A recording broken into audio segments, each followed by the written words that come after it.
అండి, నాటుకోడి కర్రీలోకి ఒక మసాలా వేసుకోండి. ఎలాంటి మసాలాలు వేసుకోవడం అవసరం అయితే ఉండదు. స్టవ్ వెలిగించుకొని కడాయి పెట్టేసుకొని 2 టేబుల్ స్పూన్ ధనియాలు, 1/2 టేబుల్ స్పూన్ జీలకర్ర, whole garam masala, 1/2 table spoon మిరియాలు, 7 జీడిపప్పు ఫ్రై చేసుకొని స్టవ్ ఆఫ్ చేసుకొని 1 టేబుల్ స్పూన్ గసగసాలు వేసుకొని ఫ్రై చేసుకోవాలి. కొబ్బరి పౌడర్ వేసుకున్నాను. కొబ్బరి ముక్కలు ఉంటే వేసుకొని ఫ్రై చేసుకొని పూర్తిగా చల్లారిన తర్వాత గ్రైండ్ చేసుకొని పక్కన పెట్టేసుకోవాలి. స్టవ్ వెలిగించుకొని బాండీ పెట్టేసుకొని అందులోకి 3 టేబుల్ స్పూన్ నూనె వేసుకొని కచ్చాపచ్చా గ్రైండ్ చేసుకున్న ఉల్లిగడ్డ పేస్ట్ కొంచెం ఫ్రై అయిపోయిన తర్వాత పొడిగా కట్ చేసుకున్న 2 పచ్చిమిర్చి, అలాగే అల్లం వెల్లుల్లి పేస్ట్ వేసుకొని పచ్చివాసన పోయేంత వరకు ఫ్రై చేసుకొని పసుపు ఉప్పు వేసుకొని కొంచెం ఫ్రై చేసుకొని ఇందులోకి గ్రైండ్ చేసుకున్న మసాలాలు వేసుకోవాలి. స్పైసీ తగ్గట్టు కారాన్ని కూడా వేసుకొని ఒకసారి కలుపుకొని ఇందులోకి నాటుకోడిని అయితే శుభ్రంగా వాష్ చేసుకొని వేసుకోవాలి.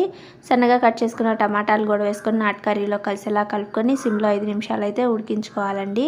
ఇప్పుడు గ్రేవీ తగ్గట్టు వాటర్ మధ్య మధ్యలో కలుపుకుంటూ ఉడికించుకోవాలి. ఇదే ప్రాసెస్ కుక్కర్లో అయినా చేసుకోవచ్చు. నాటుకోడి కర్రీ రెడీ అయిపోయింది. వీడియో నచ్చితే లైక్ చేయండి, షేర్ చేయండి, సబ్స్క్రైబ్ చేసుకోండి. Thank you.